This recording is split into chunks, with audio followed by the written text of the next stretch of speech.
Alright, so Positive Ray Delivers. This is Dr. Gigi Disunga from I Can Change Project. Magandang umaga sa lahat ng delivers natin. And sa first time po tayo mapanood sa aking YouTube channel, thank you very much. Please subscribe, click mo na po yan, Doc Gigi Disunga. Okay, so sa mga nagtatanong sa atin, ano ba yung pinakamabiling tinapay ngayon? So, isa sa pinakamabili sa bakery. So, lahat ng mga bumibili o gustong magtayo ng bakery. Okay, so ito yung bakery na. Okay. Pero hindi mo natin mapakita. So, isa sa pinakamabiling item na pwede mo prepare, yung tinatawag na pinatubo. Okay? So, ito yung ayun o, nag-order si kuya ng pinatubo. Magkano po isang box? Magkano daw po yung malaki na?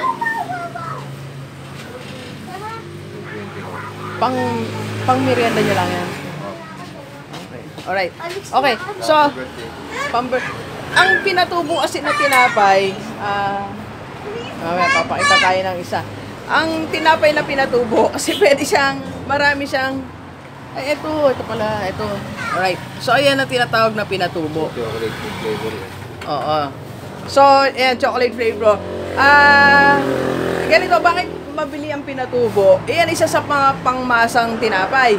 So, pwedeng kainin ng pamilya, pang-almusal, merienda, pwede rin pag may handaan. So, pwede mo yung isama sa dessert, okay?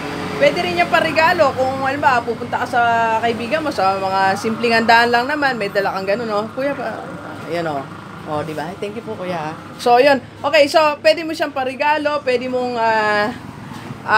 yun, merienda at parigalo at kasama sa handaan. So, tatlo ang gamit ng pinatubo na tinapay. Kaya, kung doon sa mga may bakery nagtatanong sa atin, kahit saan bahagi ng Pilipinas, sa sulok-sulok ka man ng Mindanao o ano man, so pwede yan.